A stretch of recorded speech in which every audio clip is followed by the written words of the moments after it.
my distance families, I wanted to touch base about a couple things involving Pathblazer that we've gotten some clarification from the district, and just to touch base to make sure you know how to use it to serve you the best.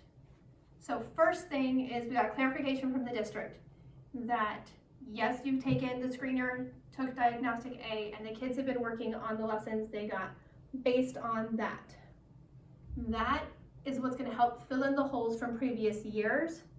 What they want the majority of our 2 or more hours that the kids are spending on Pathblazer to start with, though, is they want it to start with grade level content.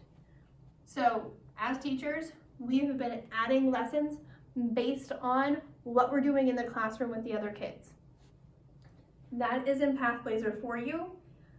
It was something that I wanted us to get good at the other part first, and now we're good enough that we can move on to this.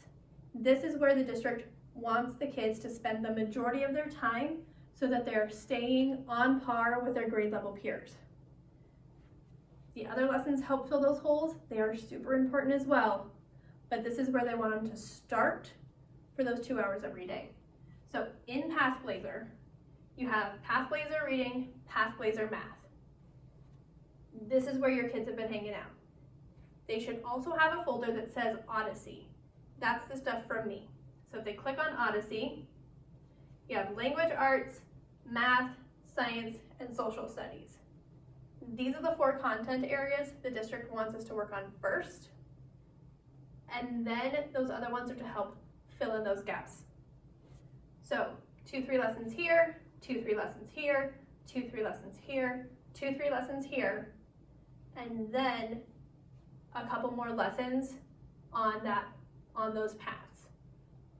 It might be easiest to switch off a couple of the reading one day, a couple of the math the next day, whatever works for you guys. But this is what I'm going to be checking to make sure that they're following along with what the grade level is doing.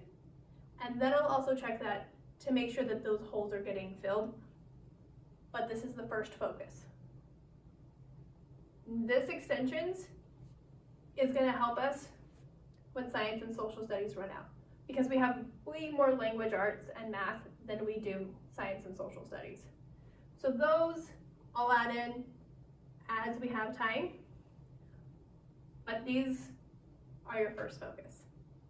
If you want to know how your student is doing, how much time they're spending on other lessons, what lessons they're getting done, are they completing them?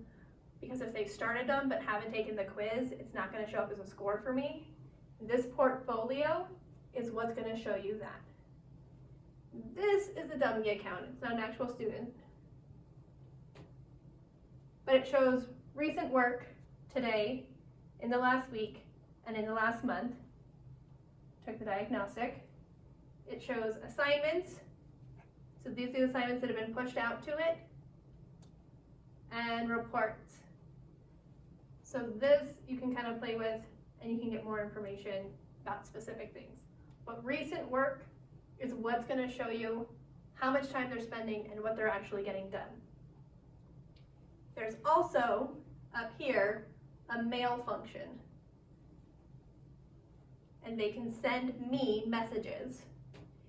They can send them to other teachers, but the other teachers won't be able to respond.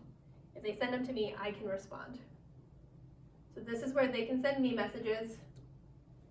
Portfolio is where you can follow and track how they're doing.